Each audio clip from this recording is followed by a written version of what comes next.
Bed. Love. Bed. Bed. Love.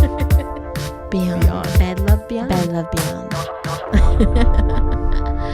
Hey, welcome, listener. Welcome to Bed Love Beyond, the podcast for the hopeful and the hater in us to discuss sex, love, and whatever's clever with like-minded people like you who are also in limbo with love. Like us. Yeah, thank you for listening to us on Podbean, iTunes, Pocket Cast, Stitcher, and Google Play Music. yes, please rate, review, and subscribe on any of the media players that you use. We'd really appreciate it. So, episode 29 is Gender Roles, Assign or Resign, the Laws of Society. Ooh. Yes, and we have a returning guest.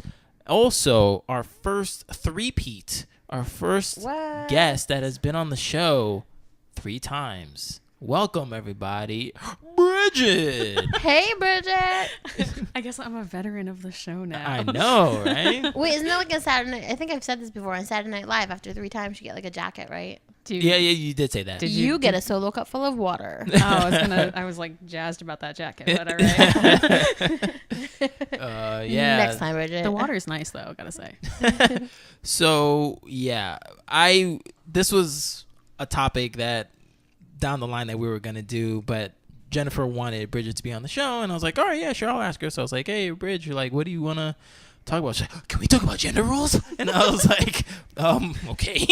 That's why you seem very adamant about that. But Let's be fair, this conversation happened in a text message, so he does not know that was the inflection I used. No. I felt you like, over the phone, you were like clamping on the phone. You're like, oh my God, yes, frothing at the mouth. You're like, yes, it's going to be great. Well, I knew you were going to do the topic eventually, and I was happy to be involved in the discussion. No, definitely. I know you're going to have like some great things to say. And I'm really glad that you're on the show. I'm excited. I don't know that we're going to agree on many things, but we'll see. That's I got on my gloves today, so it's all good. Yeah, no, it's going to be good. But before we get into the topic, I guess we need to backtrack. The last time that Brigid was on was, I believe, I don't remember the episode. I'm usually good at this. But anyway, that's when I did my beehive rant. Yes. Right, but I think it was like maybe episode 19. I forget. But it was the one with the blind date. Yeah, she went on the blind date, and we never really got a follow-up to that because we just never had her on the show again. But now she's here. Now she's cornered. And so Bridget, first off, what did you think about the whole experiment? How about that? Oh, it was so awkward, but like in a good way. Like, it definitely tested I'd say it tested boundaries for me, which was a good thing. So that is always good. Yeah, it was a fun experience. Like I'm glad we did it, and I would do it again. It was very unique. Going on a broadcasted blind date. It was cool. So I'm glad we did that. Yes. Yeah. I don't know if this is ready yet, but we did shoot it, but it still needs to be processed or anything, or edited or anything like that. I just have to get off my lazy ass and send you the no, the file. That's fine. No, because like whenever it's done, we're gonna post it on our Facebook page so you guys can see it. I have to say, big ups to the Skin Deep and that like slew of questioning. Like even April, who's also a avid podcast listener and guest, said like she had just recently watched it, and she's like, those questions, man. She's like, I give Bridget a lot of credit because like those questions are like, what? Oh wait, she listened to the podcast, or she watched the? She recently watched the podcast. Listen, I'm sorry. Blah. She recently listened to the podcast. Oh, okay. And she had mentioned that like the questions were like, oh my God. But it's hard for like a first date. But I mean, they're really good questions. They are good questions. It definitely helps you decide if you want to go on a second date or not. No, it does. You're like, that's a no. Yeah, it's really good. And again, like we definitely support and use the and the Skin Deep. Yeah, I've actually used it in my personal dating life. You just like pull out the app and like hit next question while you're on a date. Under the table, your phone. No. I like told him about it, and because I kind of felt like we like reached like this like plateau of like we know each other, but we don't know each other. And I told him about it. So I was like, would you be open to doing it? And he was. And it was a really great experience. That's awesome. It was really cool. And I was like, thank you, and Because, yeah, it's so much more than an icebreaker, you know? Oh, yeah. It just opens you up to be vulnerable.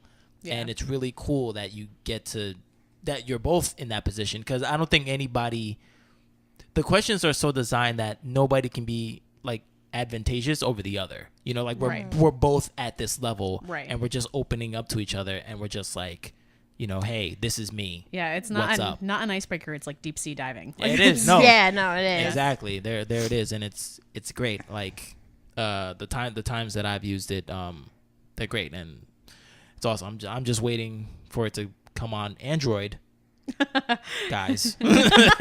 any day now. Like, just waiting. All right, but no, seriously, the and the Skin Deep, you guys are awesome. Props. Yeah.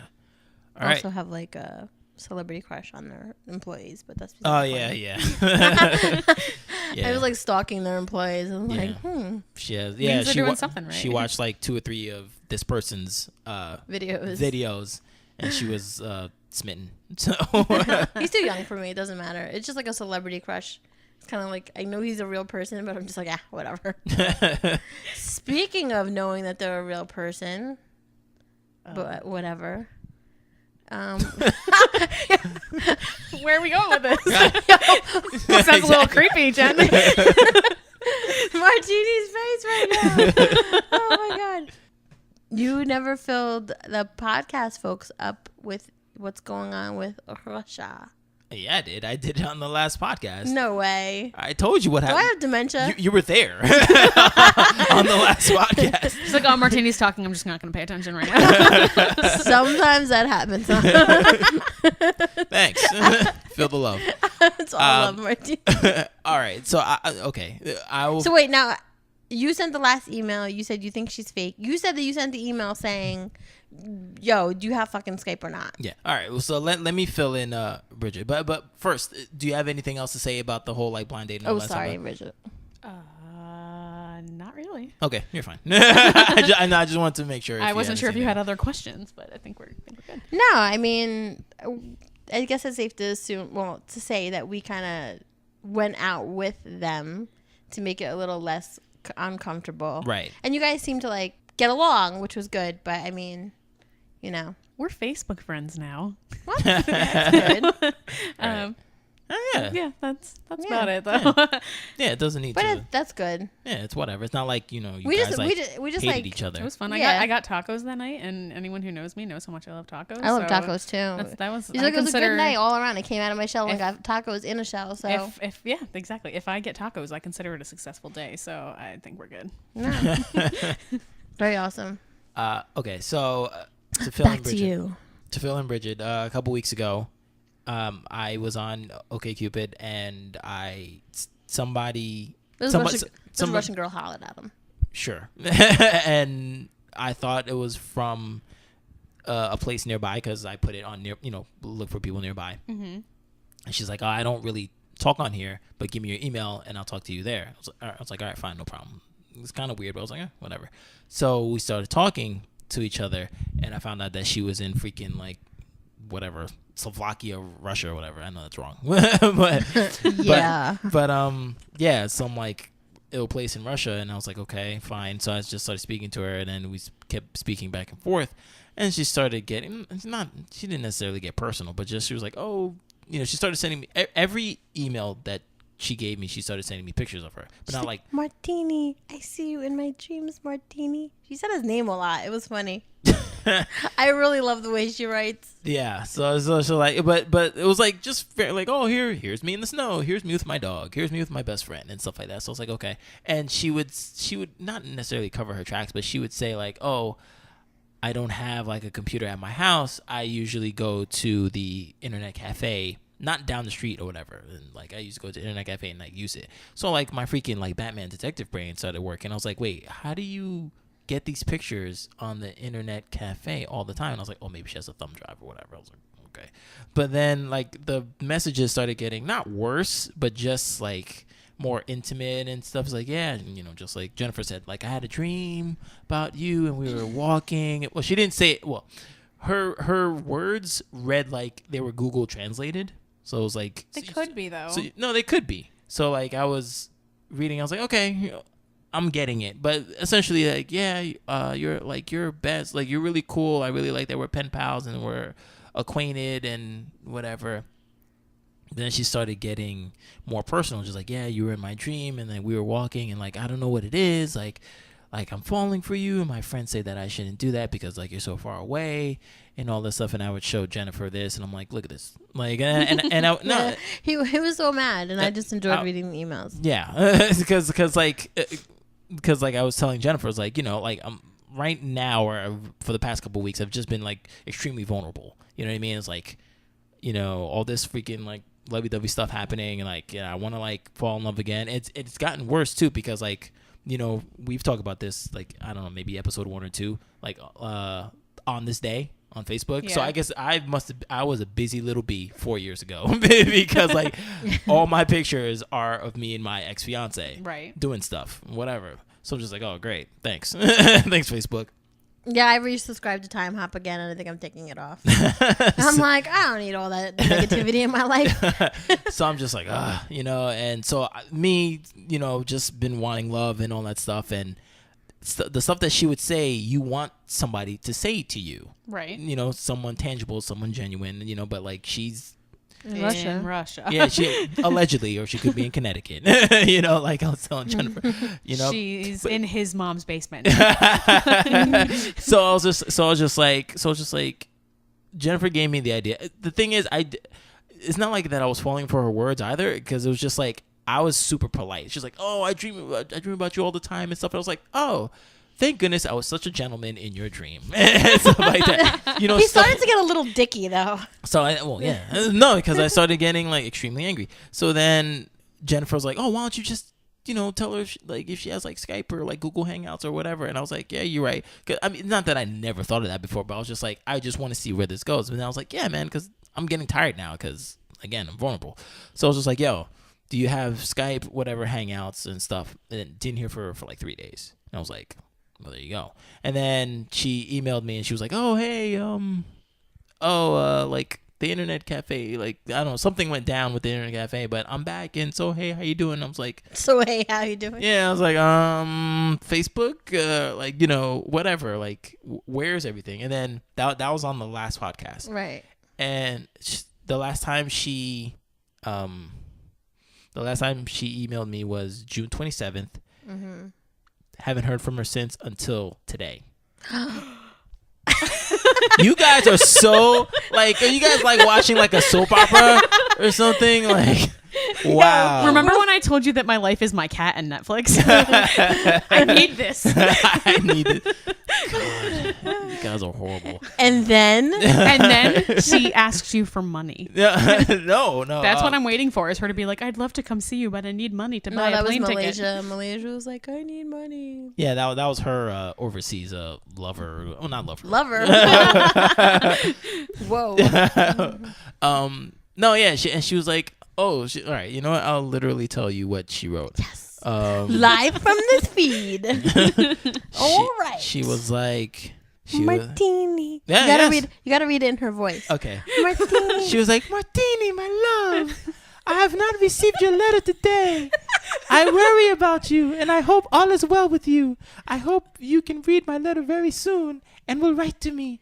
I will wait with excitement. Yours, reply. And then, like, she's not Italian. Yeah. All right. Whatever, yo. And then she was like, you know, yours, her name. Yours. And then I was like, fake Russian bitch. And then I was like, wait, what if she's real though and she listens to this? I don't think she's real. I don't think she's real, man, because like every time she would speak to me, it was like another like grandiose thing that happened to her. You know, like she lost her, okay, she's a teacher, and then like within this 2 weeks, like all these things happened to her. Like she freaking what's it called? She lost her job because she's a teacher. She lost her job because her school didn't pass the fire inspection. The fire inspection. I know all this. Yeah, she does. And like, and I'm then, invested. And then like her birthday was like June 15th, and then like she went, Quote unquote. she went to her house and like June 15th. and like her and her mom were like talking about like her dead brother and stuff like that died like 10 years ago, and they were all sad. It's Russia. That shit happens. It happens, but like the thing is just everything that was happening to her. I'm not saying that can't happen to somebody, but everything was just so coincidental. I think it was just meant for me to like feel for her and then like give her money. Yeah, and then give her money because that's what I was waiting for too. I was like, oh come on, yo, just ask me for the money, man. Just ask me for the money.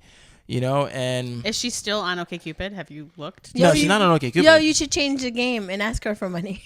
He's so bad. Oh my god, he's so bad.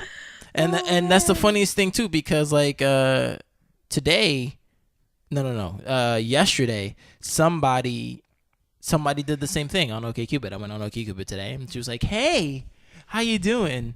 Like she said that she was actually from Russia, and she was like, "Hey, I'm not on here a lot. Just email me, and I'll speak to you." Do you know this bitch? and I was just like, "Yo, whatever." Russia's man. a small place. I'm sure they know each other. So I was just so pissed, man. I was like, "Yo, you guys need to freaking Connecticut? What? I was like, "You guys need to get off this, man." Like, ugh.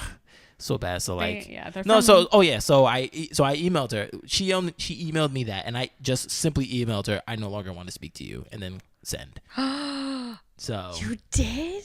Yeah, I'm tired of it, yo. Like, no, like stop playing with my emotions, yo. Like, get out of here. But you don't have proof that she's not real. Yo, she is not real. No, okay. Here's the thing. Was there another picture?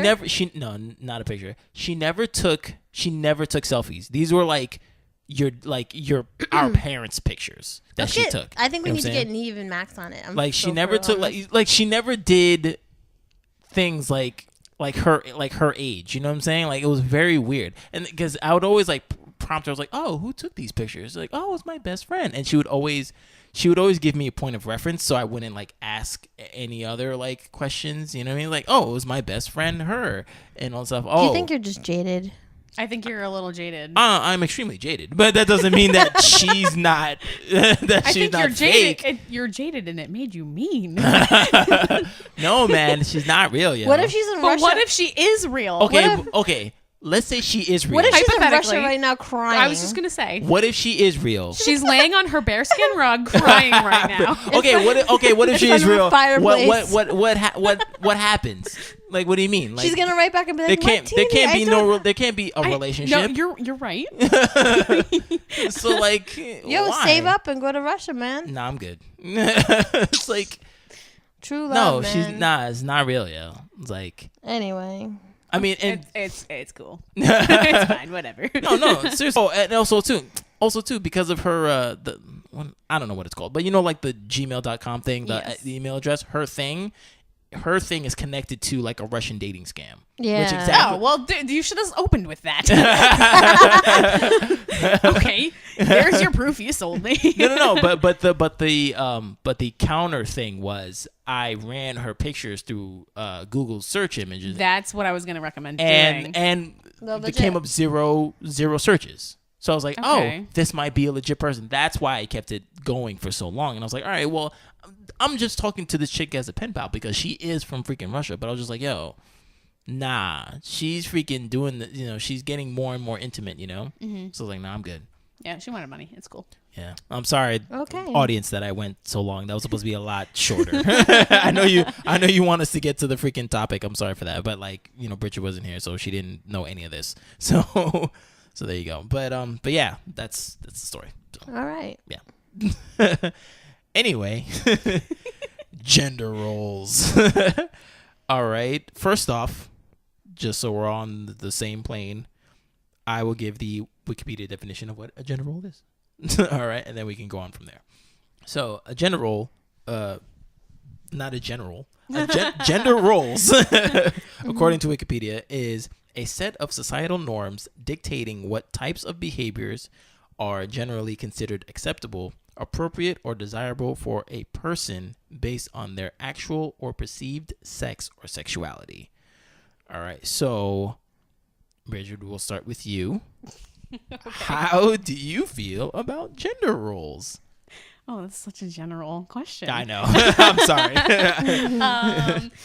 Okay, so it's not. Well, just speak on whatever you. Right. It's not necessarily that I have a feeling about gender roles. Yeah.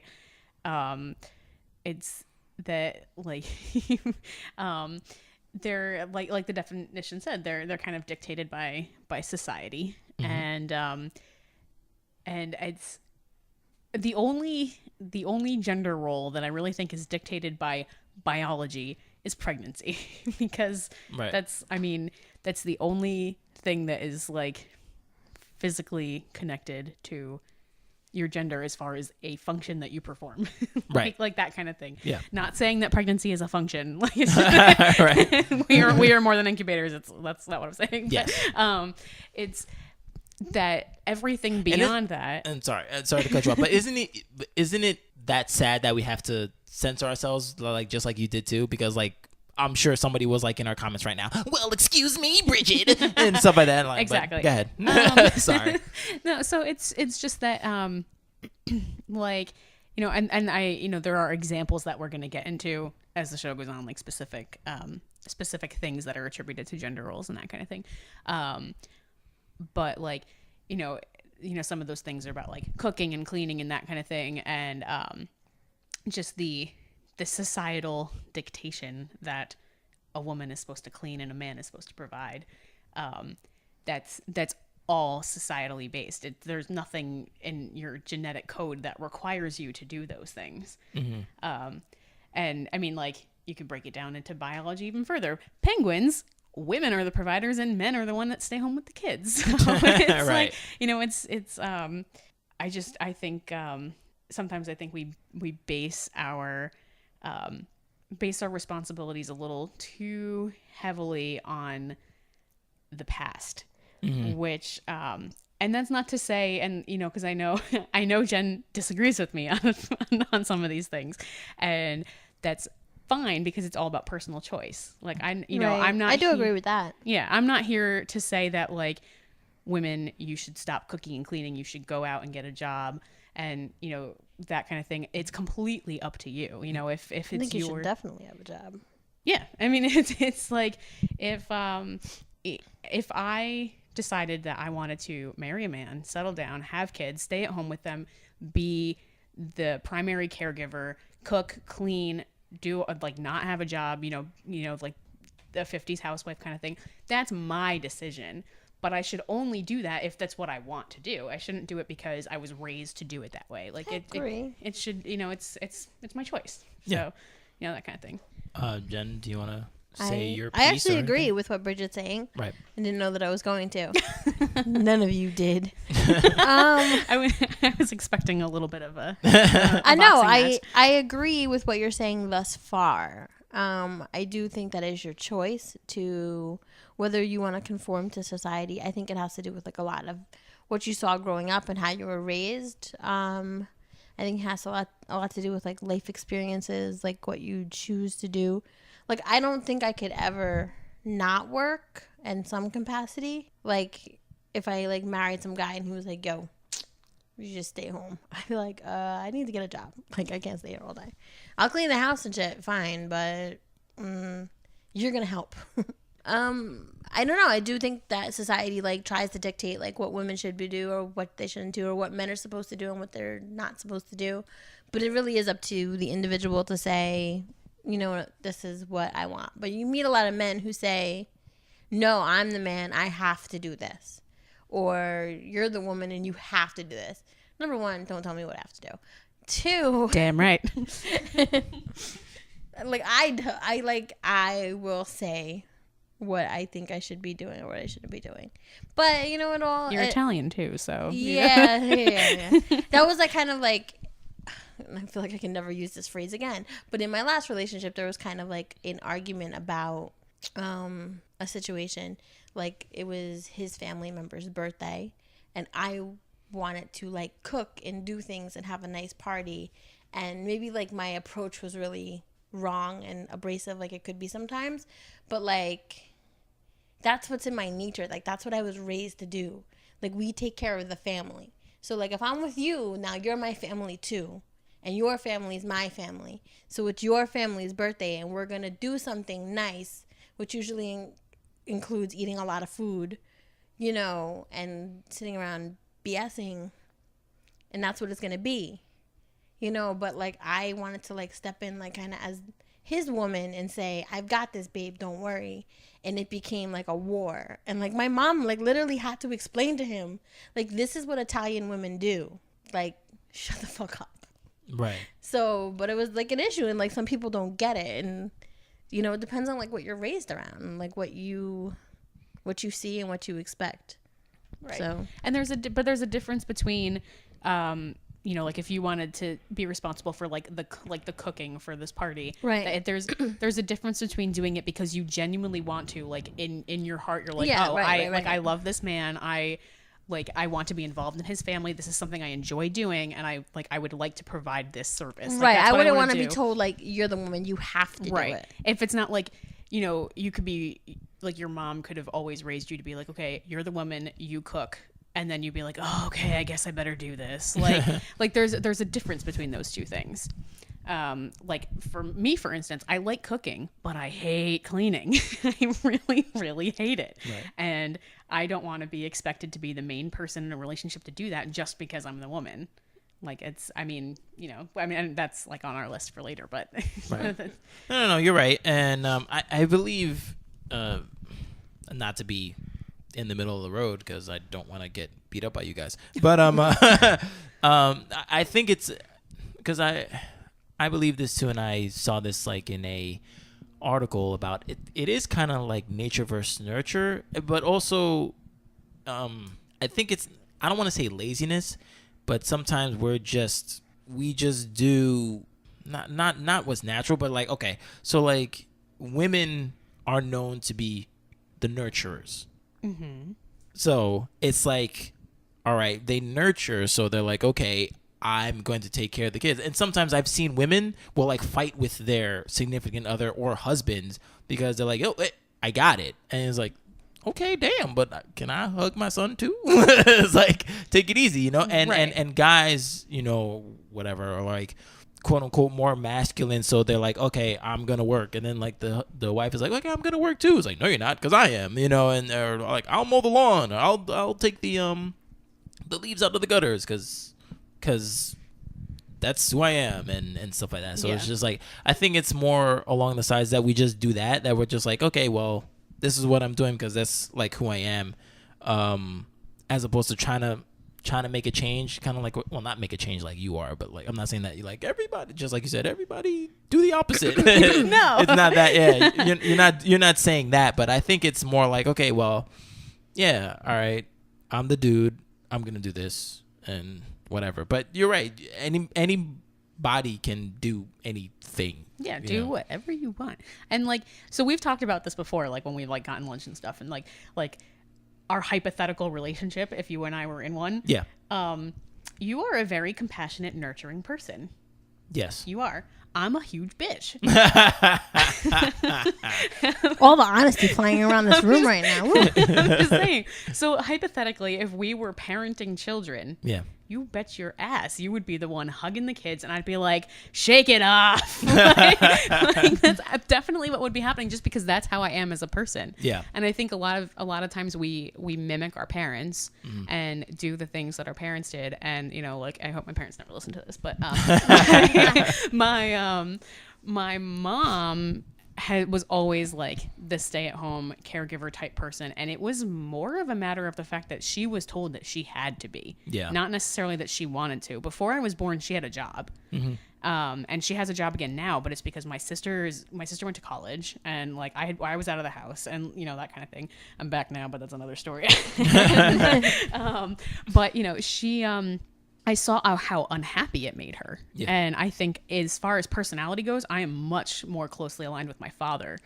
And sometimes to a fault, but I want to be the person who goes out and makes the money. And I just freaking love the idea of having a stay-at-home dad who's like, when I get home from work, like dinner is ready and like keeps the house clean and entertains the kids, I am totally okay with that. Like I would love that. That would be amazing. If I'm allowed to watch YouTube videos, then all right. Yeah, and we did discuss this hypothetical before. Like, you want to be a writer, and it's really hard for a writer to like go get a job, have like a 9-to-5 cubicle like hellhole of a job, and then come home and be creative. And I like, if I were like in love with a man who had that kind of like that Situation. kind of plan, I would like absolutely, like, if you need to be at home to get that work done, like we're a partnership. It's okay for me to be the one who's putting food on your table so that you can do what you need to do. Like, it doesn't have to be like I don't want to ever have to say to a man like, no, it is your job to make the bacon. Like, that's like, it's your job to do that. I want to stay home. Like, it's just, but it's all about personal preference, because I know, like, Jen, I know for you personally, you want a man who's a provider. I don't necessarily want him to provide me everything. Right, of course. Because I am pretty self-sufficient. I just need a partner. Like, it's a lot of work to keep a roof over your head. Of course. And especially with the housing costs these days. right. Like, my electric bill is like over $100 a month, and my cable bill is about to get shut off. It's more than my car payment. But it's like, you just kind of, I don't know. Like, I was fine being independent. I'm fine taking care of myself. I don't want somebody who's going to come in and be like, babe, here's your allowance. Go get shoes and shit. Because I don't need that, nor do I want it. You know, I just want somebody who's going to be like, here's half. Or here's part of it. Half, let's be honest. Like, Thank you for that. Sabrina! Thank you for that honesty. Half. Because, like, if we're a team, I feel like we should be 100% of a team. But if something happens and my teammate goes down, I have your back 100%. Right. Without a doubt. But I need to know that you know how to handle life. Because if I go down, I need to know that you have my back. And I just don't. I need that, like, security. I just do. Because, like, my mom told me, like, the story about how when my dad was, like, unhappy at his job, and my mom kind of, like, just started her business, and, like, she was kind of just, like, stacking her dough. She didn't know what to do with it. And, like, my dad was, like, really unhappy, and my mom was just like, so quit. And he's like, I can't. Like, I have to keep this house afloat, like, whatever. And she's like, I have money. And, like, she just, like, slided him, like, a shoebox full of dough. And she was like, we're good, don't worry. And he's like, what the fuck? And then he, like, realized that her business was doing, like, a lot better than he thought, because he kind of was just like, oh, she's doing this dog thing. Like, she ain't making money. My mom was making good money. And then he was like, oh, hold up, fuck this. And he quit his job and he started working with her. So, like, but she had she had his back. She was like, yo, you're not happy. We got this. Don't worry. And I'm that kind of person. Like, if my man came to me and was like, yo, I can't do this anymore, of course, I would support him until we got on our feet. But at some point, I would need help, because I don't make enough to survive on my own. And I am used to living comfortably. That's good. I mean, I think it's all about personal preference, really. Yeah. I mean, but I'm not saying, like, I would never work and I want someone to support me. Right. But I just would want to know that he has the skills to do it. God forbid something were to happen and I couldn't work. Right. No, I mean, that makes a lot of sense. I mean, it's like, and I think the day we met, actually, when we were having dinner together, we talked about it a little bit, and I'm like, there's a difference between a stay at home, like a guy who's staying home to, like, take care of the house and, like, do certain things, and a man who's just, like, sitting on his ass eating Cheetos and watching Netflix all day. Like, there's a big difference. Definitely a big difference. So it's, it's like, if I'm going to be the primary provider, there better be shit going on at home that's helping me be that provider. No. I do agree with that. I think that that's part of being a team. Like, you pick up where the other person can't. Yeah. So me personally, if I was in that situation, I would feel like horribly guilty if I wasn't doing anything. I would do Right. something. I'm like, yo, you can even write me a list. I will freaking destroy that list by the time you get home. But I would never want to just sit there and like not do anything, you know, like while my woman is like working and stuff. I'm like, oh my God, like, are you kidding me? Like, I gotta do something, you know, I gotta get off my ass. Like, I don't know. Well, taking care of a house is a lot of work, so I think you're good. Well, no, you're right. You're right. That's true. But what I'm saying is, like, I don't know how those people do it. The ones that do that, you know, it's just like, I don't know, man. I don't know. I don't know. There's a lot of like women who I hear like are like, oh yeah, my boyfriend kind of just stays at home and smokes weed and doesn't do shit. I'm like, who? What? Well, like, how long you had that problem? Like, to call an exterminator. Mm-hmm. Right.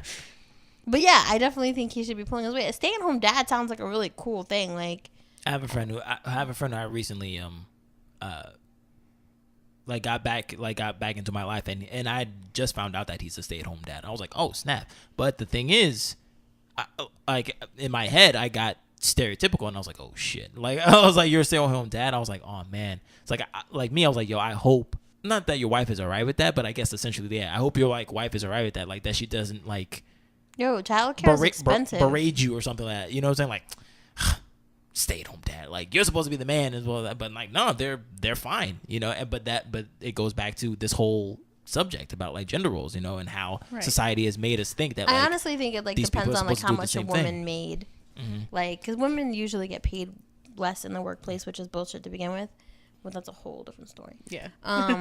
But like, so like, let's just say the woman's making X amount of money a year. Like, I don't know. Like, if she can support the whole household, like, it depends on like what you two want as a couple. You know what I'm saying? Like, I'd maybe like to go to Europe once in a blue moon, not like once like every year, like once every 10 years.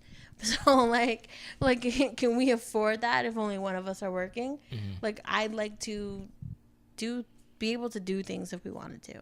Yeah. You know, let's put a deck on. I don't know. Just hypothetically shit in my head. Right. In my And imaginary house. That concept has less to do with gender roles and more to do with like just outrageous like housing costs and, you know, the cost of living in the United States right now. Right. And so there's, you know, that's... But I think that's why so many couples do both work, because cost of living is super expensive. And childcare is super expensive. Right. Well, so the other thing I'll say is, let's say that both people, like hypothetically, two people in the house making similar amounts of money, working 9 to 5 jobs, they both get home 5:30, 6 o'clock. Where is the law written that it's the woman who has to come home and make dinner after that? I don't know. And I don't necessarily agree with that. I mean, I think that's why a lot of people eat out. But I think a lot of families fall into that pattern where it's like, it'll be the woman's job to like, you know, there are always like things on cooking shows like that, like a big meal that you make on Sunday that you like eat through the whole week or that kind of thing. But it's still, for some reason, a lot of times it's the woman's job to make that happen. Yeah. I know that that's like what society says, but I do believe that it's changing a lot more.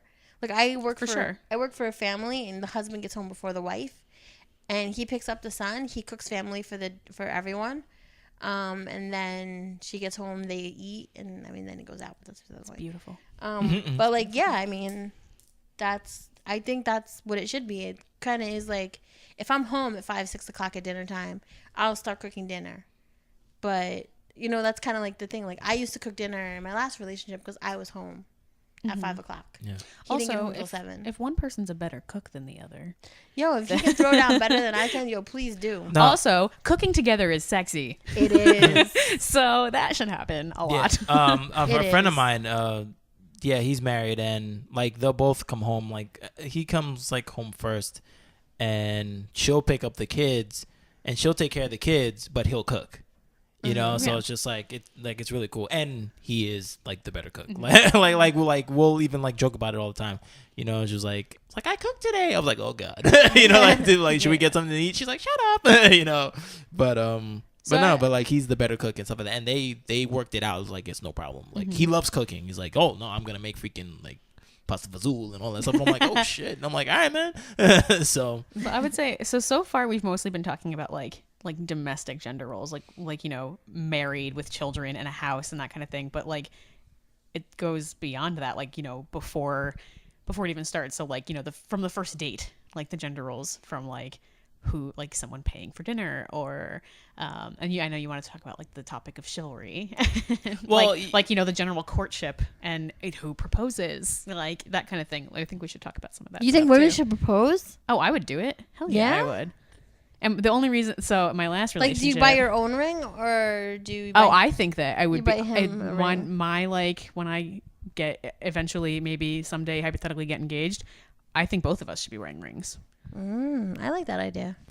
The thing with, I think that's probably Or neither. the proposal thing is probably going to be the oldest thing The whole to crack. tradition. Yeah, that whole tradition, exactly. Yeah. Thank you. I know plenty of people who've gotten. I have good friends. One of them I met in college. They got engaged just because they were like at dinner once, and they were just like, "We should probably like make this official, right?" And they were like, "Yeah, I guess so." And they kind of like proposed to each other, like, and they have one of like the happiest, most like healthiest, most beautiful relationships I've ever seen. They're just like, because they don't put pressure on it. They got married like in a fire hall with like a few friends. Like it's Yeah. And I love seeing stuff like that, because there's so much. I feel like there's just so much like chaos that can surround a relationship sometimes, that when like you really focus on what it's about, when it's just the two of you.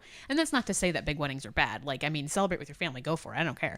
But I think we get so pressured into like the societal norms that Right. sometimes like we let tradition trump love, you know? Oh no. Where, I mean, so example, my last relationship, I was hella ready for marriage, and I'm glad that didn't happen. But If it was the relationship you spoke about on the show, Yeah. I'm glad it didn't happen too. yeah. I well, continue on with your story, but it's so funny because I remember when you broke it down to me why you felt that way, that you were ready for marriage. It was good. It was a good story, but go ahead. So I was, and I had told him, like, you know, like I'm ready to do this. We've been together for this long. You know, I know that I want to spend forever with you. And that was kind of probably around the same time as when it started getting bad. So I think, you know, that kind of lined up. But he basically asked me not to ask him. You know, because he knew you would. Well, he knew that I would do it like that second, that I would like get down on one knee and I would ask. And basically, I mean, it was a little bit of I'm not ready, like, you know, him saying like I'm not ready for that yet, and a little bit of like I'm just really looking forward to that moment. Like he wanted it to be like a big like grand gesture kind of thing. I can understand that. Yeah, which like is totally fine. Totally respect that. And when it came down to it, he was really just not ready. And now I know it's basically because he wasn't in it the same way that I was. Yeah. And so it's like, so that's why I think it shouldn't be, it's not so much that like it's okay for anyone to ask anyone, but it's it needs to be a mutual decision. It shouldn't be the man asks and the woman's like, oh my God, yes. Like it's but I think there should be a conversation. I think right, but I think stereotypically, and I'm saying stereotypically, so we don't get hate mail. It's just that We don't get any mail. So. yeah, right. Damn, why'd you say that? I'm gonna send you guys a letter, okay? Stereotypically, when a woman is in a relationship, she's ready. Like she's ready. So I think that's why. Not true. It's stereotypical. Not true. I've been in plenty of relationships where I wasn't sure if I wanted to marry that person. How long were those relationships? Years. Okay, fair enough. Well, so I mean, my point to that would be, a lot of times society, I mean, even specific cultures, kind of breed women in a race to the altar.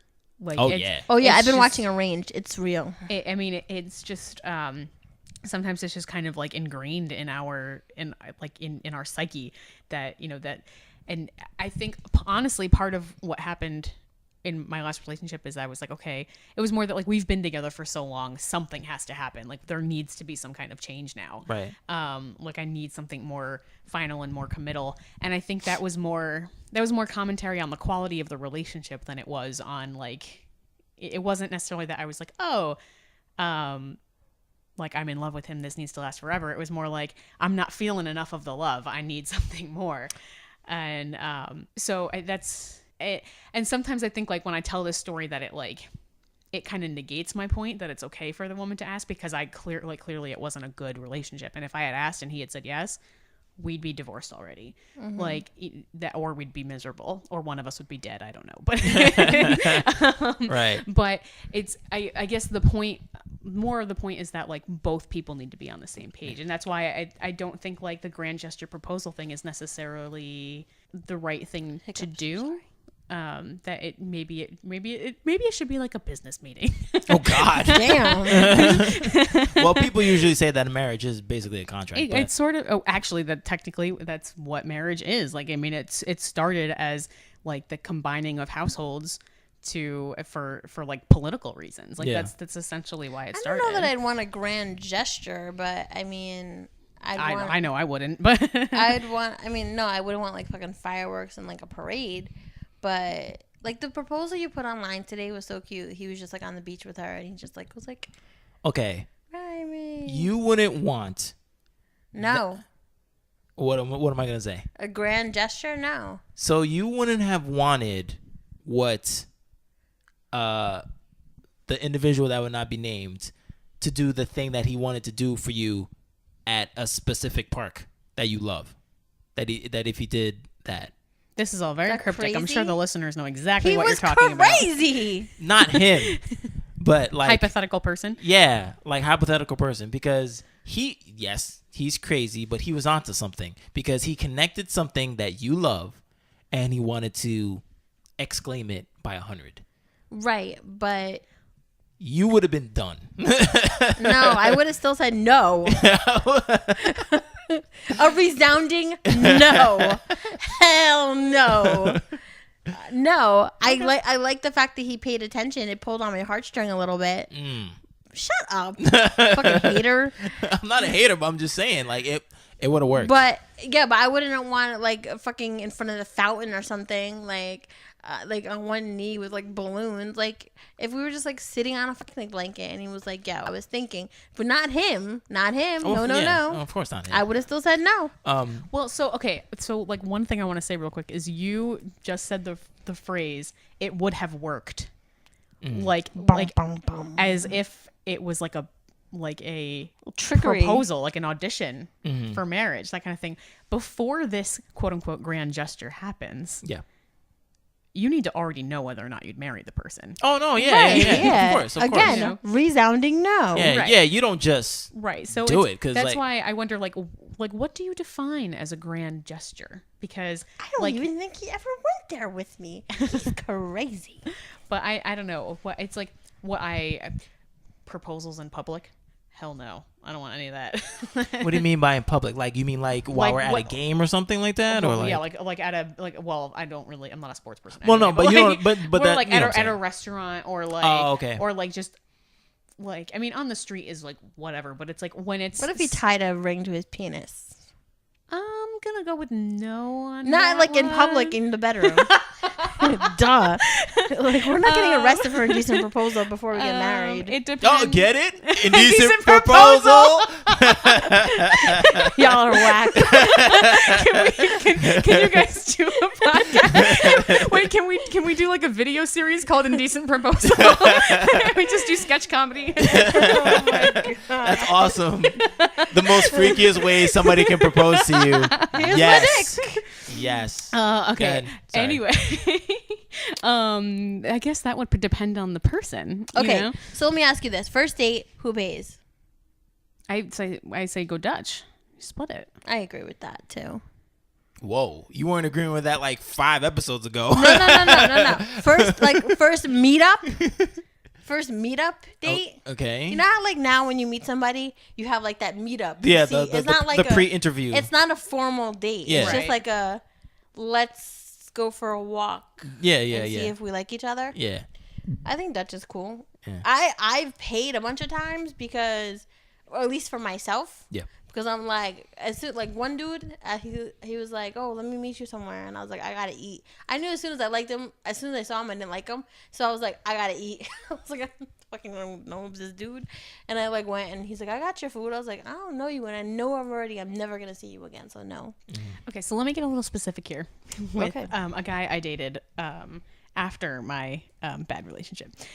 So I dated this guy. We probably went on like 5 dates, and I may have talked about it last time actually. I believe well, so. the first time. So I think the reason that it didn't work out with us is because it almost felt as if someone had given him like a dating like manual, and that he was like written in like the 40s. So it was like he was like doing things so by the book, and at the time I knew very well that I had a better job than him. And that is not the case anymore. But at the Right. time it was. I had a very good, stable job, and he was in a job that he hated, that did not pay him well, and he like wasn't enjoying it. So when he insisted on paying for everything, I was getting really frustrated because at that point it almost felt disrespectful, because like it wasn't it's not his job. And like I was like, I can do this. I can date too. I can take control. I can, like, this is okay. But at the same time, it was also like I was still kind of pretty jaded from my last relationship, so there were other things too about like opening doors, and like that kind of thing, which that's just general politeness. Like that's just and then I will tell this story for the rest of my life, and you know this one very well, about the time that we were walking down the street in the snow, and we were walking on the sidewalk next to each other, and there was a mound of snow that took up too much of the sidewalk, and what I was used to happening from my last relationship was that I would stop walking so that my boyfriend could walk up in front of me, and because that was just the kind of guy he was, where he was just very dominant and he kind of selfish and that kind of thing. But then this guy, to keep walking next to me, walked in the snow, which so that was just like, at that moment that was like, okay, that's like respect. Like it's not necessarily about chivalry or about or like, because I'm the woman you have to walk in the snow kind of thing. It was just that like he was like, okay, I want to keep walking with you, and this is what I'm going to sacrifice to make that happen. Right. So that was like the only time that the quote unquote like chivalrous actions actually like really affected me in a good way, where everything else though was just very frustrating for me. So I think you should, when you're dating, you should do the actions that you feel comfortable with, go with the mood, do what makes sense. Like eventually I got to the point where I was like, you are letting me pay. Like I put my foot down and I was like, I have not paid for a single thing the entire time we've been dating, and I'm like, let me do it. Yeah. What did he say? He finally okay agreed. with it? Yeah, he was like, he seemed kind of defeated a little bit, but I think it was at that point we'd gone on enough dates that I think he was sort of like, okay, I get it. Like this is how she is. And like when I've told people this story before, like our last date, we went we played it was like an arcade kind of thing, and we played Mario Kart, and he let me win, like very very blatantly, deliberately let me win. Right. And Is that why you broke up with him? it was kind of the final nail in the coffin. Right. Because anyone who knows me knows you don't let me win. Like, Yeah. you beat my ass and you pick on me for it, and then like I pick on you back and we move on with our lives. Like it's I'm not great at video games, but I like playing and I want it to be a fair fight. Like I don't want to be given a crutch, like that kind of thing. And no, if we're really getting down to like the nitty gritty of why I broke up with him, it's because I had just gotten out of a 7-year relationship and I wasn't ready to commit to something, and he was already talking about introducing me to like his friends and stuff like that, and it freaked me out. So there was a whole lot of factors that went into that. But I think for me, that's just I went from one extreme of like gender roles, like to the point of like almost gender bending are in a relationship to like the extreme opposite of like, chivalry at its almost worst. So and I also think too, I think a factor of why he wouldn't let you like pay and stuff, maybe he did have like a manual and stuff like that, but also sometimes we don't want to get a message back to us that we weren't doing our quote unquote job. So like it could have been like, oh my goodness, like, you like, let's say you went home and then you called like your best girlfriend. It's like, guess what? Like, what?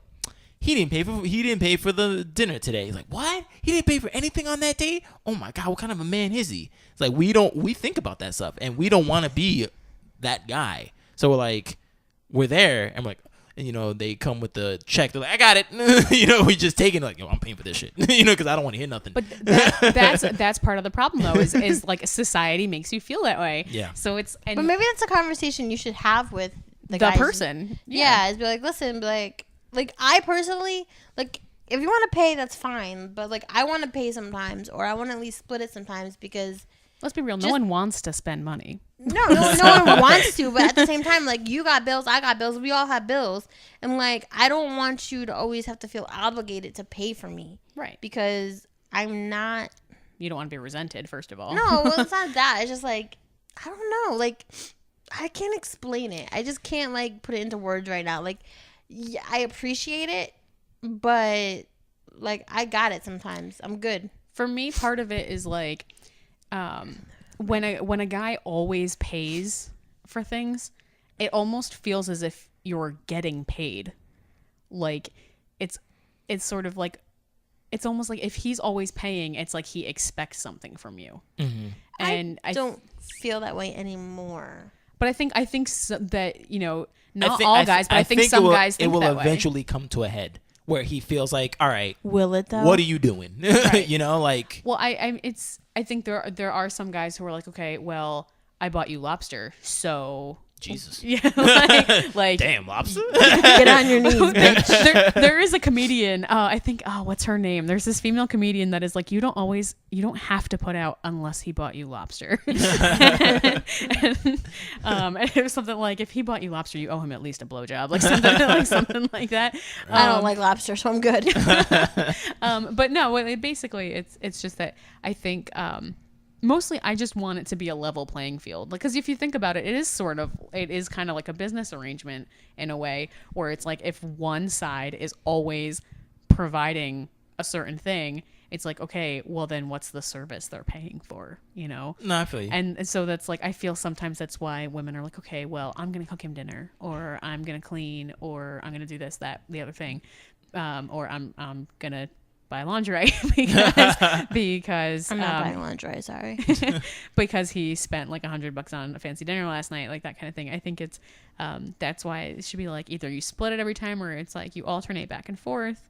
Or like if you do like multiple things, like me, like I guess it'd be if we were doing like a dinner and a movie and stuff like that, I would pay for the dinner and probably the movie tickets. Yo, pay for my freaking popcorn, yo. Yeah, no. That's what I do with my friend. Honestly, a relationship is a friendship, and I think about like when I go out with my friends and stuff like that, who honestly, it's like whoever has the most money in their bank account is paying for this shit, like kind of thing. And like, I was in a situation where I was probably making more money than like any of my friends because I was in a very comfortable job.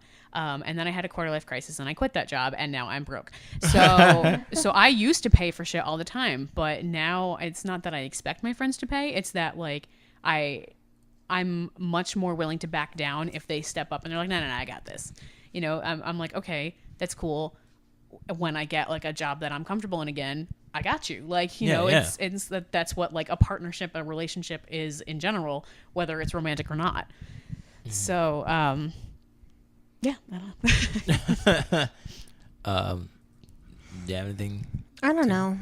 I just don't know. I just don't know about any of it. I mean, I don't know because like I am very used to doing things for myself. Like even as far as opening doors, like and like dating now, like I'm learning how to say please and thank you. Martina's like, yeah, she needs to learn. Like, no, I'm learning how to like just like appreciate those things because they're gonna happen because they are, and it's not. I don't find them to be bad things. Like, I know I can open my own door, but if somebody opens the door for me before I get to it, like, Totally thank cool. But is it okay for you to open a door for someone? yeah. Like you'd open a door for a dude Yeah, that you're hell yeah. dating, and Yeah. okay, that's like I'm not gonna stand there and be like, this door's not gonna open itself. No, because I'm I not think that diva. but so that's the thing is like if that was something that was important to you, Sometimes I'll even open the door and be like, go. Just you're go. in the way, go. Like, go through it. That's what happens when doors open. You go through it. Go. But so I think like you and I are sort of like in a place where we're comfortable like providing for ourselves and we're comfortable like, you know, like being in control of our own lives and having like an equal partnership kind of thing. But there are some women who expect a certain, you know, they don't. Oh, wanna yeah. work, I know those women. They're like, he needs to do this and he needs to do that. I'm like, you keep telling a man what he needs to do. He's going to tell you where you need to go.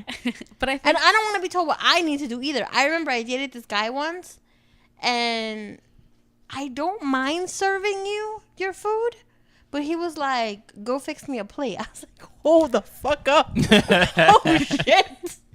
My fist balled up. I was like, you don't know me like that. And then, like, I brought him his plate, and I was, like, asking him something. He's like, shh, not now. I said, oh, my God. Oh, my God. I was like, please, Jesus. Please don't let me stab him. I think Oh, my God. I think some people need to make like the distinction where like some women are going to be like, men need to do this. It shouldn't be men need to do this. It's that I want my man to do this. Right. Like Right. it's when, you know, when someone condemns, like if you have a friend who condemns your relationship because you're not fitting her idea of a gender role. Yeah, I've heard that too before. Then that's where the problem is. Do whatever the fuck you want in your own relationship, but it should A, be what you want, and B, you shouldn't push that on I hate anyone when people else. are like, no, he needs to pay next time, or he needs to come by you, or like, no, Right. he doesn't. Do whatever you want as long as it makes you happy. Like, he's doing what he needs to do, all right? Like, shut up. But like, so yeah, I mean, like, so for me, it's like I need my partner to be good at cleaning, mostly because it's a service that I don't provide. Put that in your dating profile. I don't clean. I mean, I will. I just don't enjoy it. I don't either, which is why I'm also bad at it. was like working extra hours to like hire someone to clean. But like if I had a man, I would like be like, babe, chore day. Let's get on it, both of us. Mm-hmm. You mop, I'll sweep. And then we get it done real quick. Yeah. Then Netflix and chill all day, baby. Hashtag relationship goals. I'm in a relationship with Netflix. Is Netflix clean for you? Netflix goals. I'm the clingy one in the relationship. What is it? What does it say? Are you like done watching it? Are you still watching? Yes, I am. I'm still here, I promise. I'll never leave. Yeah, so I mean, I thought this was gonna be like a big war, but it is not. I kind of thought it was too, but we're sort of on the same page Yeah, here. I just personally, for me, I would want more of a partnership. Like, if there was an extreme situation where I was like popping out babies, which I don't see happening, considering I'm pushing 40. Don't look at me like that. And like he was, You can have babies. Didn't some like 100-year-old lady just have a baby somewhere? Don't push the bill. So, you could do anything you want. Hashtag feminism. Like, I don't know. Like, I guess I would, if my husband wanted to be a stay-at-home husband, I guess I'd be okay with it. But at the same time, I feel like the type of man that I'm attracted to wouldn't be. Well, right, and that's like totally cool. And I think, like, I don't want to like put words in your mouth. I don't remember if you said this or not. It might be confusing you with someone else, but I feel like you said that you would want your man to make more money than you. No, I don't care. I don't know. I thought that was her, but it may not have been. I don't think so. I don't care. I don't care if he does. I found it to be an issue in my last relationship So it was just more like I made a little bit more. I made a little bit more, but he had more bills than I had.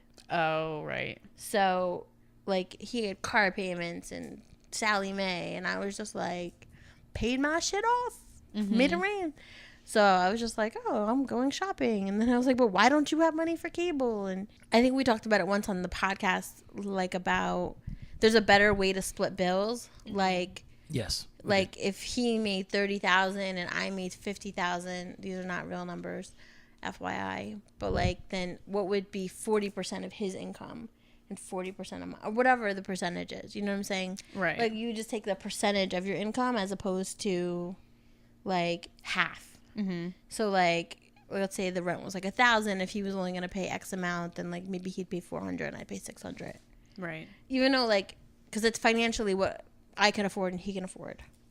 So, I mean, stuff like that would have been better if we were like, whatever, if we were more focused on it. But like, we moved in together for the wrong reason. So then everything became like a shit show. But that's not what this is about. So what didn't we hit? Because I know mostly this has been in like the domestic range of things. I mean, we'll get into, I guess, like the male side, but Yeah. Oh, yeah, for sure. You count too, Martini. Well, no, more that I would like the other thing that I kind of want to talk about is just like dominance and submission in general, and how Sure. you know those are attributed to genders and they don't necessarily have to be. right. Yeah. I mean, like I was saying in the car, instead of asking who wears the pants, ask who's the top. yeah. Well, yes. In reference to, well, why don't you talk about it? I'm like trying to take your words. Well, because we were kind of like in the car on the way here, kind of like preparing for what we were going to talk about, and so it was I can't remember the exact like question you asked me or whatever, but it was you know the implication that like I had said something like the people ask the question like, oh, who's the man in the relationship of like a same-sex relationship kind of thing, and that's you know a good tip if you're like questioning yourself in like the whole gender role thing. Ask yourself, if your partner was the same sex as you, would you like still be having the same concerns? Like that kind of thing. Right. So, you know, I was like, and then sometimes people ask like the question, like, who's the man in the relationship? And you're like, oh, well, I think what they mean is that it's just like, who's the more like dominant, like aggressive type, kind of like caretaker or sort of provider and who's the kind more of thing. submissive one. Right. And so I was like, okay, that's a good question to ask. Like, you know, that those roles do happen in a relationship, but to attribute it to the gender is sexist. Right. So it's better to so I was like, almost a better question is to be who's the top, because right. it's asking who's the dominant one without necessarily attributing that to genitalia. Right. You know. Yeah. Yeah.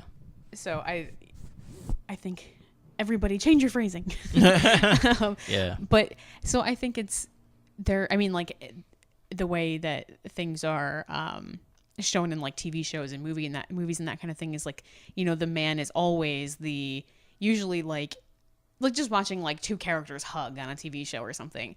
It's usually like the guy's like pulling the girl into like a big bear hug kind of thing. And typically because she's smaller, but real people have real bodies. That's not necessarily always a thing. Right. And it's like it's okay, I think, sometimes for like the girl to be the big spoon and like you know like it's okay for like the guy to be in a more submissive, like vulnerable kind of, I mean, men are, it's not so much like we've been talking about like what women are conditioned to think, but men are also conditioned to think that they have to be strong and they can't show emotion. Ladies, you two can be the big spoon. Hashtag be the big spoon. Yeah. Oh, t-shirt idea. But okay. Oh, it should be like a sleep shirt, like one of those really long like pajama shirts. Oh, I love it. I'm the big spoon. Girls can be big spoons too. Yeah. But I hear what you're saying. Like, guys shouldn't feel. The thing is that since everybody has like a different ideal, you might have to like go off the outline of traditional roles and then kind of see what kind of woman or man you're dealing with, and see where they stick. You know, like in your situation where the guy, you were kind of just like, I don't need you to do all this shit for me. I got it. You know, at some point there could have been a conversation, or you just do. You know, like sometimes I'll be like, with my credit card, like, I just take it. Like, sometimes just like, no, like, I appreciate it, but I've got it. It's okay. You know, I don't know. It's not a tough situation. It's just like society kind of just made things to be what they are, and some fall in line and some do not. And it's going to be different for every person. But, like, I mean, you just, like, submission in general and in a relationship, that kind of thing. It's like, girls, it's okay to be the big spoon. Dudes, sit in your girl's lap sometimes. Like, No. But see, that's your personal preference. But, like, and see, it doesn't work for you because you're so tiny. But like, let's say that you were like 6'2", and like, and that's another thing. But like, I mean, we talked about this in the blind date episode. Is like, I typically go for guys that are taller than me, and I'm not sure whether or not that was just I was conditioned that way because of like TV shows. The dude's always taller, right? But like, or if it's just a personal preference, like, I don't know, right? Or like, you know, you're the girl, so you should be the feminine one and be the smaller, right? You know, and he be the taller, right? Yeah. And so, full disclosure here, I'm not straight, so and I've been talking in terms of like heterosexual relationships because I know that that's like kind of a topic you guys talk about often, but it's like, I think if I were to date a woman, I was thinking about it, I was like, I'm attracted to tall women too. So I think it's just. Did you say you're not straight or you are straight? I'm not straight. I'm so confused. Bam, Bed Love Beyond exclusive. Exclusive to my ass too. I didn't know. This what? I didn't know. You didn't know? No. Really? No. This is the most public forum I've ever come out on, I guess. I figured, I guess maybe I just figured you knew because it's something I tell my closest friends. But, oh, congratulations. Thank you. She congratulates people for that. Yeah, I mean, I guess sorry. you can. I mean, congratulations for being brave enough to come out and say something. Well, thank you. Because a lot of people are like, cool. So like, I date dudes. Mostly because I haven't really like publicly come out to anyone yet, but like I am interested in both of the sexes. so like when I'm attracted to women, I'm attracted to tall women. So I guess it's just I'm out. Personal. Sorry. It's all good. I still like dick. I do too. Like, it's fine. That's awesome. You can have like the best I'm of an both worlds. equal opportunity employer here. Yeah. So the reason that I brought that up at all is because I think since I've become like more to terms with the fact that that I am attracted to women too, is when I'm thinking about like a relationship with a guy, I have to stop putting them in that like mailbox, mailbox. Another one. Look at you. Well, the first one was her. Yeah, well, yeah, that's true. That was a great one. That was my goodness. And the funny thing, if we never said anything, she would have just let that fly by. I know. That was a beautiful one. That was so beautiful. I missed it. But so like in general, if I'm thinking about men, I have to be like, okay, well, what if this individual was a woman? Would I still be holding them to the same standards or the same expectations, that kind of thing? And like, it's, you know, we're all just people. So I have, you know, I've had to be like, okay, if I wouldn't expect that of a woman, why would I expect it of a man? Like, yeah. You know, that kind of thing.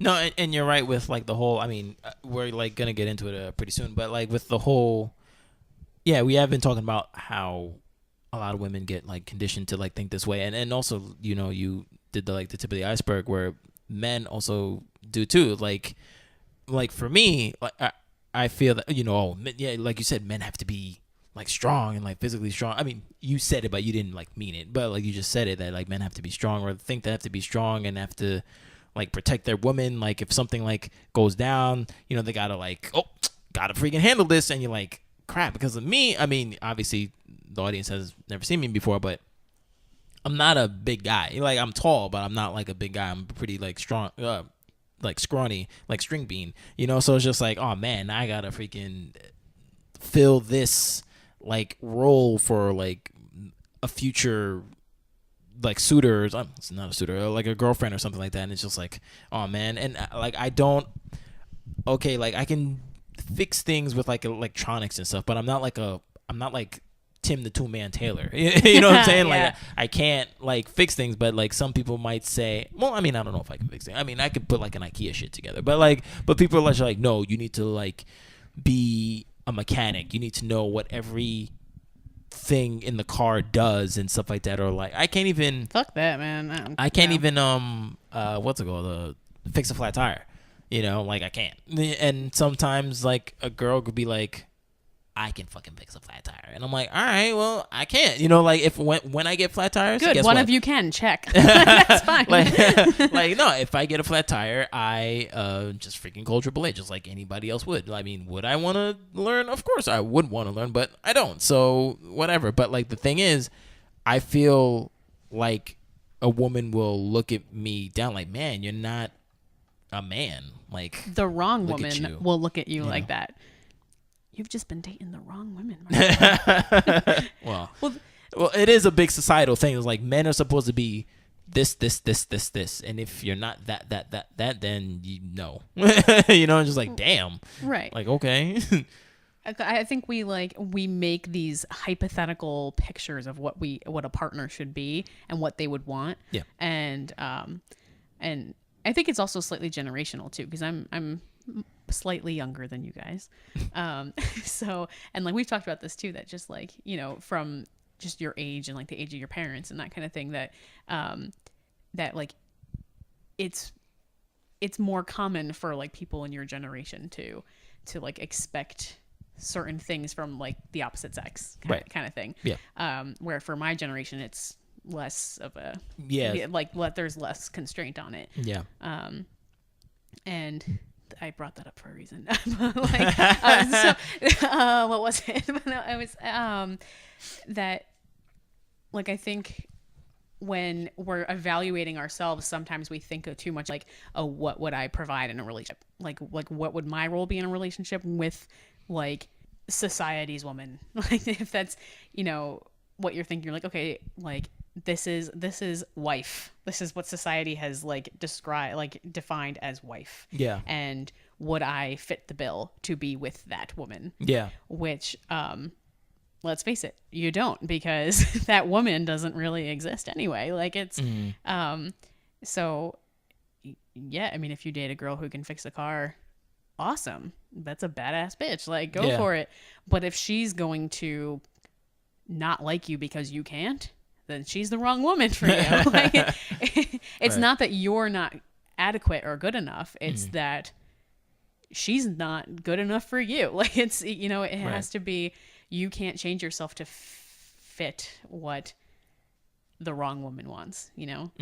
And that a partner for that woman exists. It's just not you. Like it's, so I think we just have to stop like trying to fit these puzzles of what society wants us to be. It's very hard. I believe it. It's very hard. We're all three of us are single, for the record. It's very hard. Yeah. So I have a couple articles, just two, and they're just pretty much talking about the stereotypical things and the gender roles that men and women have to go through, and I'm gonna read some of these off, and I wish we had video right now because Brigid is going to just get angrier and angrier and angrier. Oh yeah, I'm so excited. Okay, at these things, and okay, so the first one is, and this is very strange coming from this website because they're pretty good at just giving advice and stuff like that. So when I saw that this came from this website, I was like, wow. So it's from railrules.com, which is short for relationshiprules.com. And I know Jennifer knows that well because like sometimes she'll like share things from there. And the article says what women should do but don't do anymore. So the first thing was cook. Second thing was clean. We talked about that. But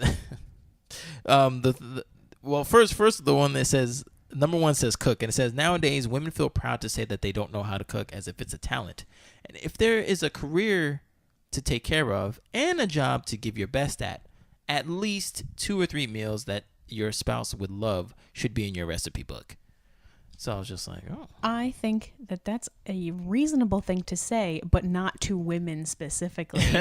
Like, all people should know how to cook, because if you can't, you die. Like, that's like a video thing I've been seeing circulating recently, is that they've actually taken like home ec classes out of schools, and a lot of the reason that like women can't cook anymore is because no one ever taught us how. Right. So, but that's I can cook. That's not just women, that's people. Like, it shouldn't be like things that women don't do anymore, that's people don't do anymore. Right.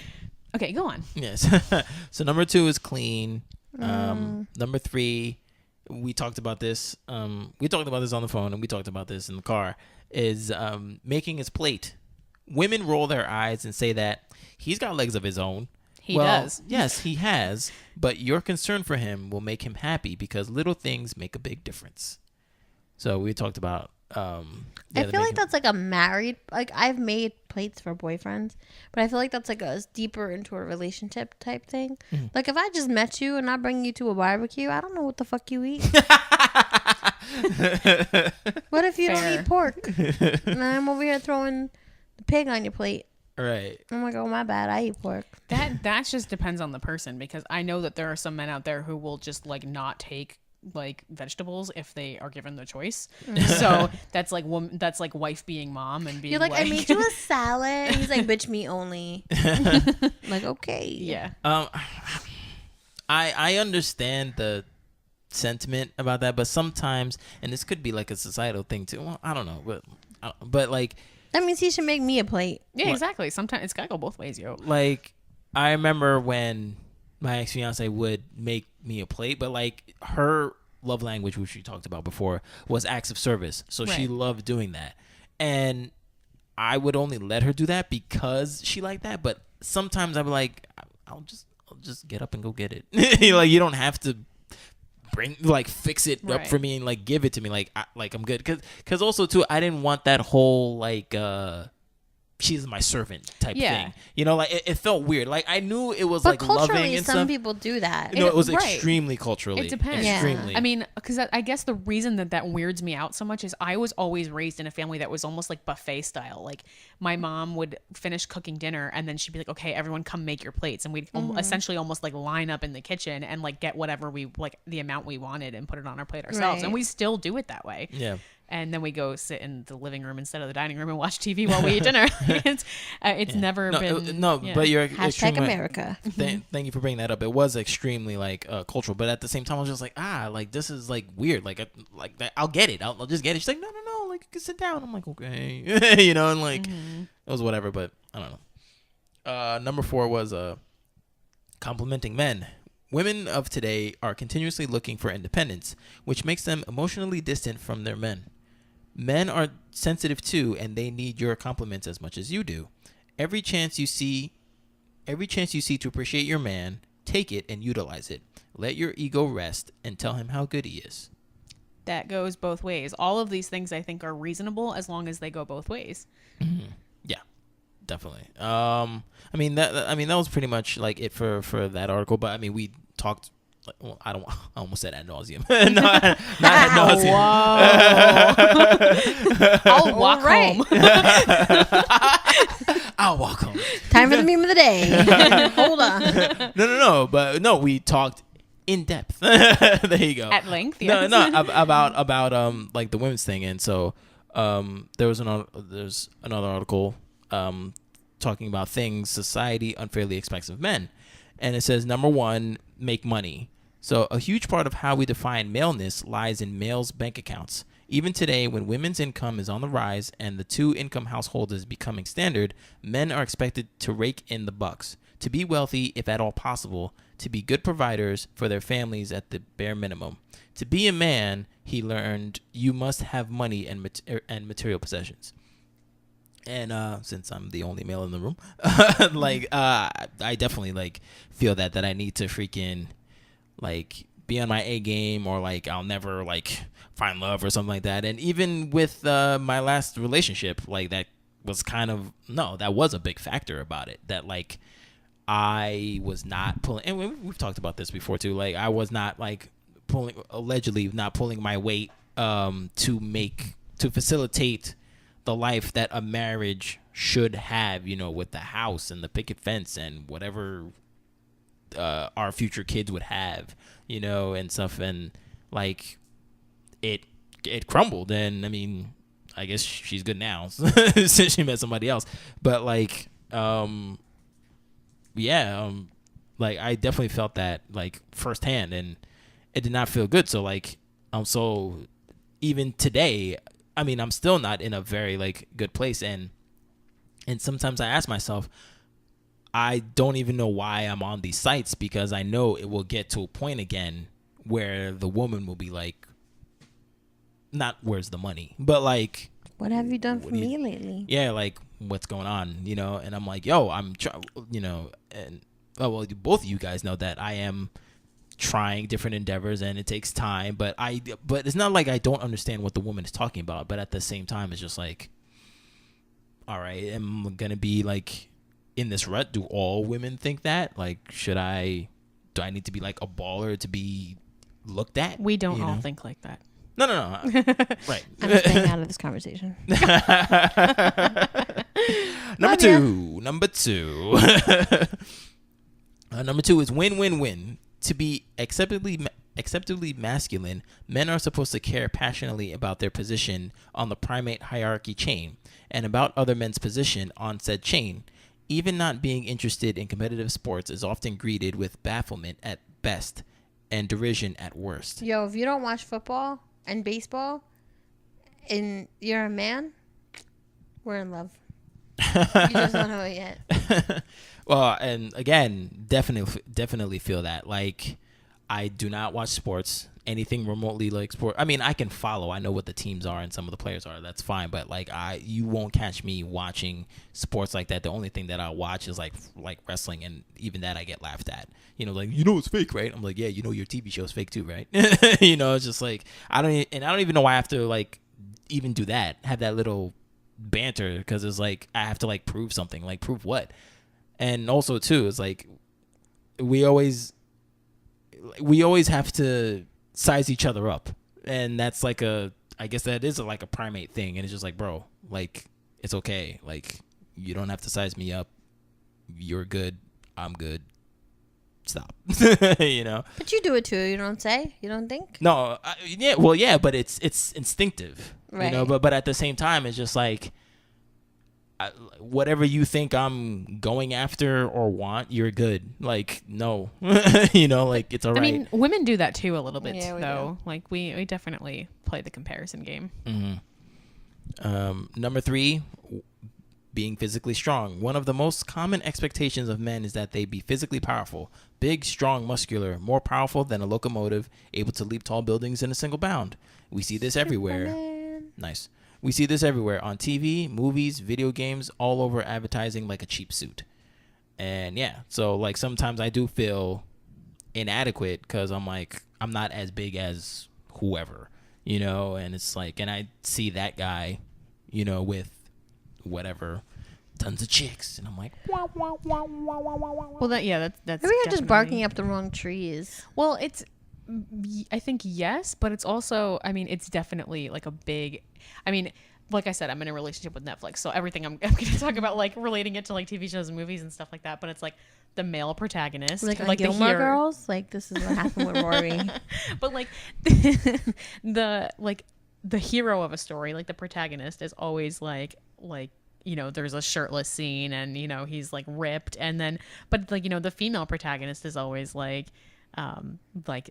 this like supermodel body, like big boobs, kind of like bitchy attitude, like take no prisoners, take no shit kind of thing. And it's part of the problem is like men probably want to be like that and women want men like that, and then it's and it's definitely like I've been guilty of it too, where sometimes I realize I've been really shallow when it comes to like looking at men sometimes, and I've had to be like, whoa, stop. if like men were thinking as shallow as like I am right now, they're not gonna pick me. So it's like, you know, you just have to like break down these like mental barriers that like keep you from picking people because of what like Hollywood told you to want, you know? Yeah. And number 4, we already talked about, is like fixing stuff, you know, knowing how to fix a flat tire. People say that like, people think that men intrinsically are able to fix things, especially mechanical things, just because like they're men. And there was like another part where it's like, where are the men who used to know how to differentiate a man cave and a kid's arcade? Because like a man cave used to be like the garage, and where every man knew like how to name every tool in the toolbox. But now they play Xbox and stuff like that. So like they've lost their way. They're not men anymore. You Fuck know, that. Like they can't fix that second man cave. Can I have that? Can I have one? Can I have one? And this one was very interesting, and I didn't even realize that this could be under this label. But number 5 is getting it up.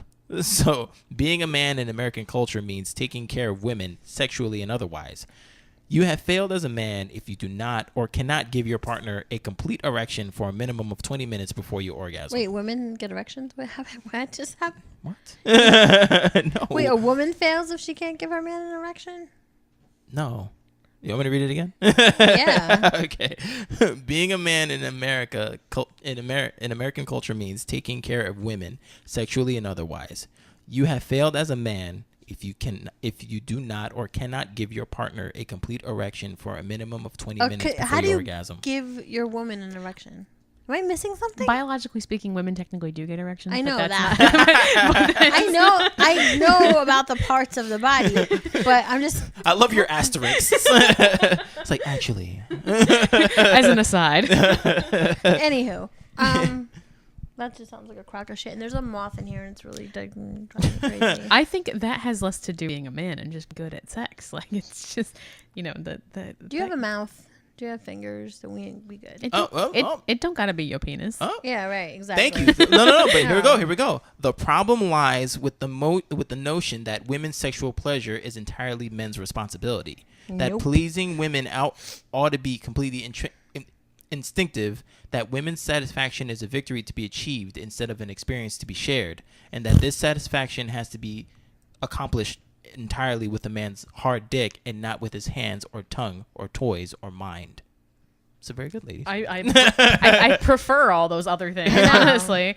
I mean, like in my last relationship, I actually preferred the fingers, to be honest. And number 6, I've definitely experienced this. Not me, but like a stiff upper lip. Apparently, men a stiff upper lip. A stiff what? A lot of stiff things happening here.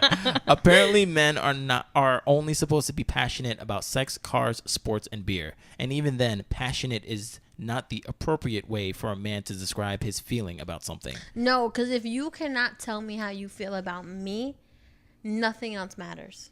Well, not that nothing else matters, but I need to know. Like, I don't need the security of you buying me things or of you showing up to things like, oh, I'm here. Of course I like you. I need you to tell me. Mm-hmm. Like, I visualize. I hear things and I internalize them and I get them. But like you doing things for me, like I'm just like, oh, it's nice, thank you. But like if you tell me, then I'm like, oh, I get it. I think also a lot of the expectation is that men just hide their emotions and like you don't see them and they don't have them and they don't exist. But what I've noticed is what actually happens is when men try to suppress their emotions, it comes out as anger. Yeah. And it's the same thing as like Hulk smash. Yeah, it's the same thing as like a woman who cries a lot is a man who punches through walls is just as emotional.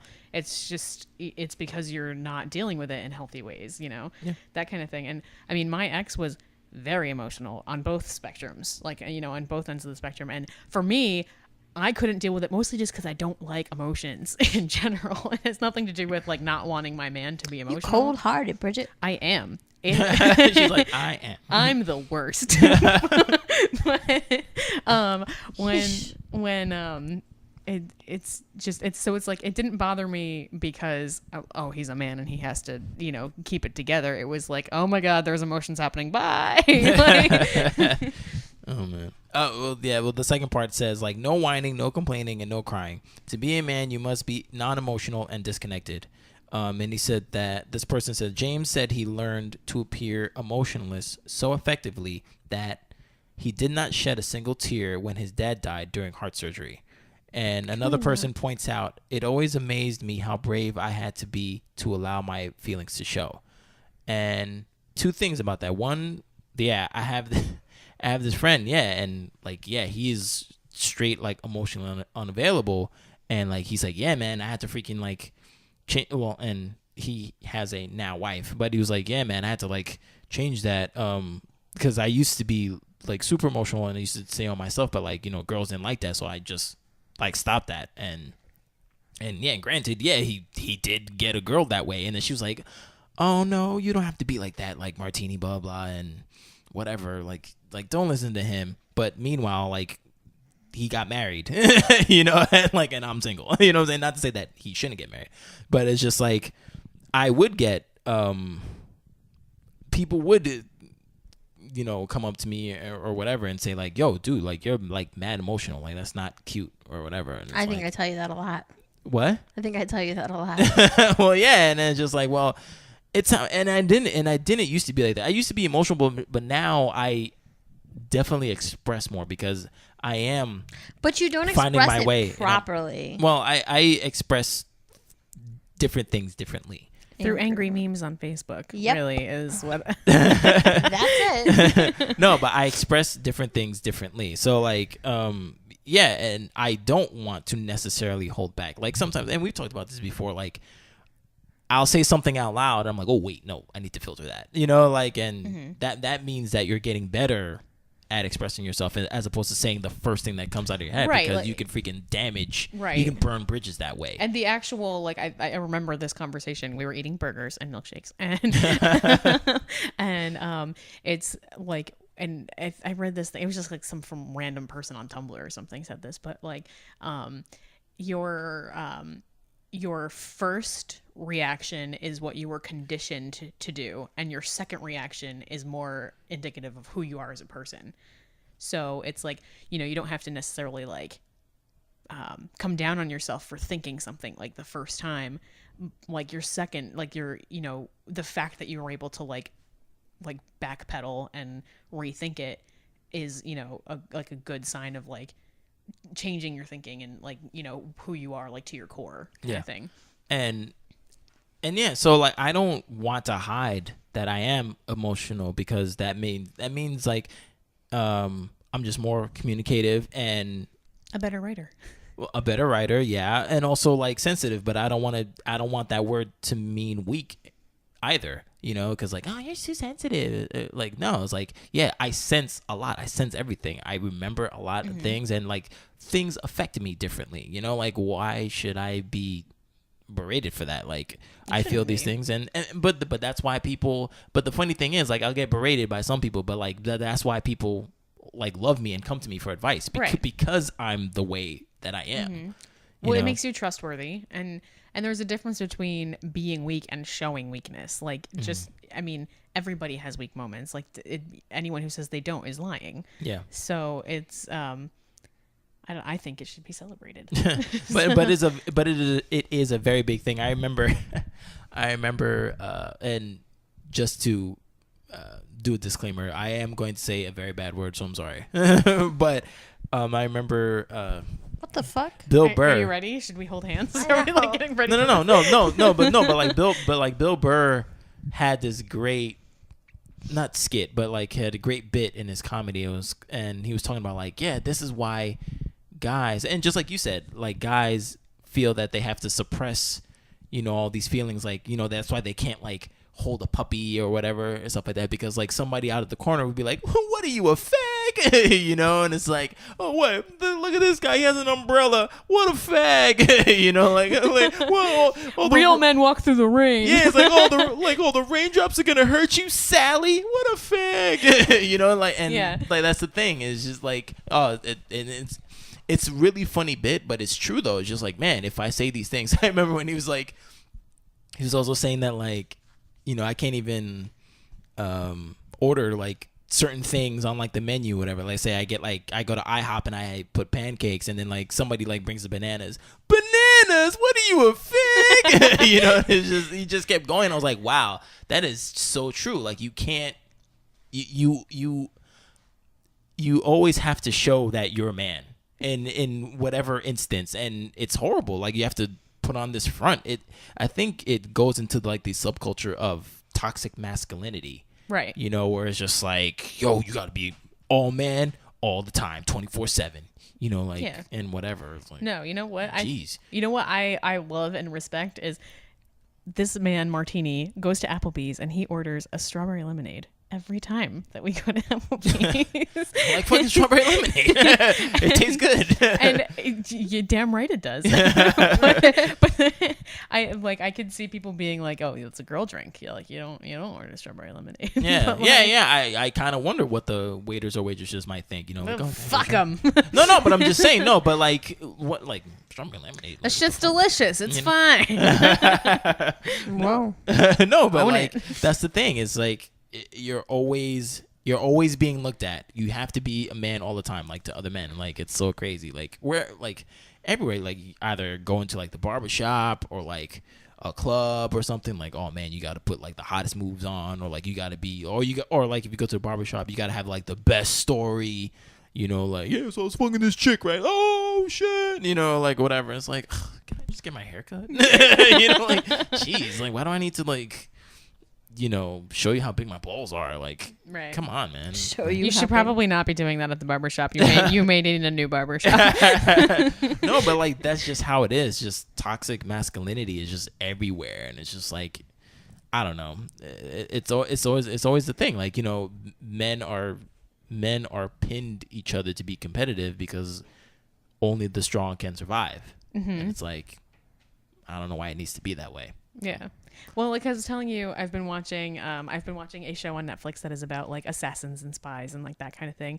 And I was like thinking the other day, I'm like, you know what? I want to see a spy show where like you see female badass protagonist in the morning when her hair is all fucked up, or like she's, hey, I gotta take a shit, guys, or like you see her like standing online at like the bank or like Just regular stuff. yeah, it's just because we have all these role models that we don't see in their day-to-day lives. We just see like for like the poignant moments and that kind of thing, and it's like yeah, you know what? I bet assassins get colds too. and it's just, like we have to just stop putting so much pressure on each other to fit these stupid norms. And I think another thing that I've heard is like we always I don't remember where I saw it, but someone was like, we keep telling kids not to like give into peer pressure and not to like give into bullying and to just be yourself, and it's okay to be different and that kind of stuff. But we don't teach our kids that not to bully people because they're different, and we don't teach our kids not to do peer pressure, and we don't tell our kids like not to put like, I think basically it's just that we keep telling each other it's okay to be yourself, but like we're not telling each other stop telling people not to be themselves. Right. It's that, so it's I want to say like, hey ladies, don't be afraid to like be who you are, but like, hey ladies, stop telling men not to be who they are. That's a perfect thing too, because one thing before like we end, it's that there's this plus size model that I follow. Her name is Denise Bidot, Mm-hmm. and she like said this thing, and like it's stuck on, and she has a shirt on it and everything, and she says like, there's no wrong way to be a woman, Right. and that's great. But I bet you, if a guy said that, there's no wrong way to be a man, I believe a lot of women be like, hold on. Yes, there is, because you're not doing this, and that, and that, and that. Okay, so the only reason that I think that is the case is because there's still shit like Brock Turner getting 3 months in jail for sexual assault. And if you're a fucking rapist, that is the wrong way to be a man. So Yes. So if you take anything from this episode, it's that. So I would say until, just because I don't know, not to say that like men and women aren't equal in that way, but like I don't know, men are getting away with a lot of shit. So Right. That's the only reason I think that it wouldn't fly, because of the way it would be interpreted as like men being like, all right, well, time to Right. there's no wrong way to be a man, time to go rape some bitches. Oh, shit. No, don't do that. Well, No, yeah, I don't know, but yeah, but I mean that's it for the articles. But I believe Jen is at the meme of the day. Sure. So I couldn't really find one. I did find one before, and it said something like something to the effect of like, I hustle, he hustles, something, like basically teamwork. But the one that I ended up picking was like this 1950 looking lady, and it said, our marriage is everything 50-50. I cook, he eats, I wash, he wears, I shop, he pays. And I'm not saying by any means I agree with any of that, but it is just kind of a testament of how far we've come and how far we have to go. yes. Yeah. So, I mean, we have come a little bit of a ways where gender roles are not exactly the same anymore, and people are more open to things. Fellas and or ladies, Brigid's looking for a stay-at-home person. So, holler. So, she's down for that. I, however, have some rules and regulations. So, Hey, I have rules and regulations too. oh yeah, she's not cleaning. Yeah, yes, You that's better right. got some cleaning skills. She Hey, ain't men, cleaning. ladies, if you like cleaning and you want to stay at home, hit me up. Holler. But yeah, so we come a long way, but at the same time, I guess we have a long way to go. But I think at the end of the day, the focus is do what feels right, and you have to just find someone who matches your groove, and that's what it is. Yeah, I would say, everybody, stop treating your relationships like stop treating everything like they're auditions and like job interviews. It's just, it like, or if you're gonna treat it that way, remember that you're auditioning for them too. Like, Right, and right. it's got to be even. It's You can just sit there give and look take. pretty. Yeah. All right. Yeah. Well, that is the end of our show. We would like to thank Brigid again for coming on the third time. Thank you for having me. Maybe we'll have a 4-peat. Yeah. I would love to. Thank you so much for giving your insight. And I knew, like I said before at the beginning, that I knew you were gonna bring it, and you definitely did. So thank you so much for this. Yeah. You're welcome. Yeah, so please hit us up. We have a whole bunch of, obviously, social media things. So you can hit us up at our website, www.bedlovebeyond.com. Also our Gmail. Please write to us. If you want to get with Brigid. Oh my god! Why does this show like pimp me out? That's true. We do that. I know, We right? do that. Oh my god. But yeah, if you want to talk about your gender role You want stories, to holler, Bridget, or any of our other guests who've been on? Hey, we're all single, guys. or talk about your your gender role stories, if it's hogwash or like, no, things need to be the same, and make America great again. I'm gonna shoot you for that. Yeah. I feel like we need to include a picture of the face you made while you said that. Yeah. I was being very sarcastic. Jeez, guys. Yeah, email us at bedlovebeyond@gmail.com, or give us a call at 201-862-8bed. That is 201-862-8233. Hit us up on Facebook.com, Bedlove Beyond, or you can hit us up on Instagram, Bedlove Beyond Official, and Twitter, Bedlove Beyond. So that is the end of our show, and we will see you guys next